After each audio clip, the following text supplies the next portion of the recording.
Think and grow rich. There was once a man named Napoleon Hill who spent 20 years chasing a single question. What makes people succeed while others, equally talented, fall short? He interviewed men who had built industries: Carnegie, Edison, Ford, Rockefeller. He found no secret potion, no magic amulet, but a pattern running like gold through the veins of every story. It was a philosophy of thought turned into action.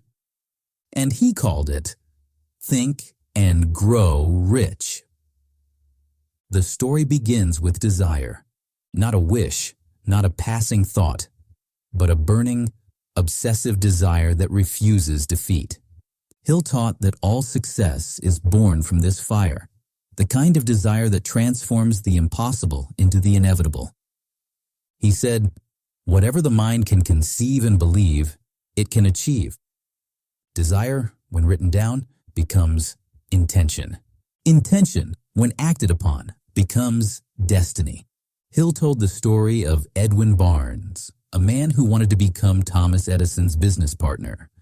He had no money, no title, and no invention. He only had the idea that he would work with Edison. He rode a freight train to New Jersey, stood in Edison's office, and declared, "I have come to go into business with you." Edison saw the spark in his eyes, the fire of purpose, and hired him as a clerk. Years passed before the opportunity came, but when it did, Barnes seized it. He became Edison's partner and millionaire. It all began with a definite desire. Then came the second principle, faith. Faith is the bridge between the invisible and the real. It is not hope. It is certainty born of repetition. Hill said, faith is the eternal elixir, which gives life, power, and action to the impulse of thought. He taught men and women to visualize what they wanted until their minds no longer distinguished it from fact. Thought repeated becomes belief. Belief becomes energy, and energy draws to it its likeness. It is not magic. It is the law of focus. Next was autosuggestion, the art of programming the subconscious mind. Hill believed that the mind is a fertile soil. It grows whatever seeds are planted, be they fear or faith. Each morning and night, he urged his students to speak their desires aloud to command the subconscious until it obeyed. He wrote, "You are the master of your fate, the captain of your soul, because you have the power to control your thoughts." The fourth principle, specialized knowledge.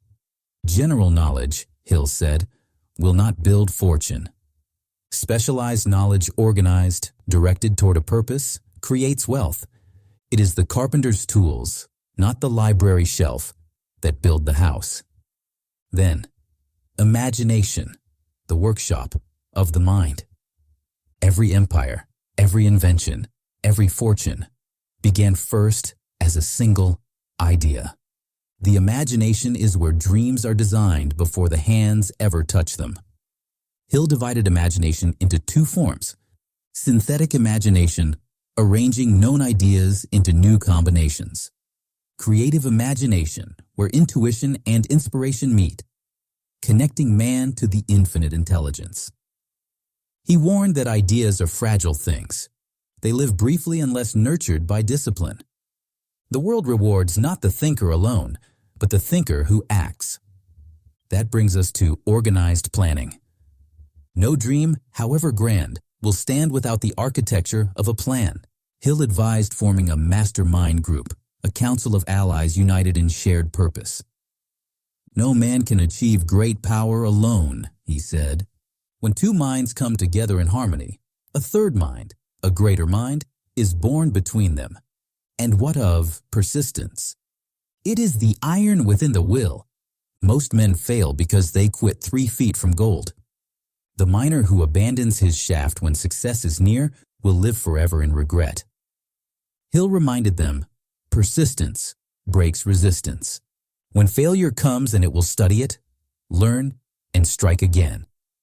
Hill saw that fear was man's most powerful enemy. Fear of poverty, fear of criticism, fear of loss, fear of love, fear of old age, fear of death. He taught that fear cannot live in a mind full of purpose.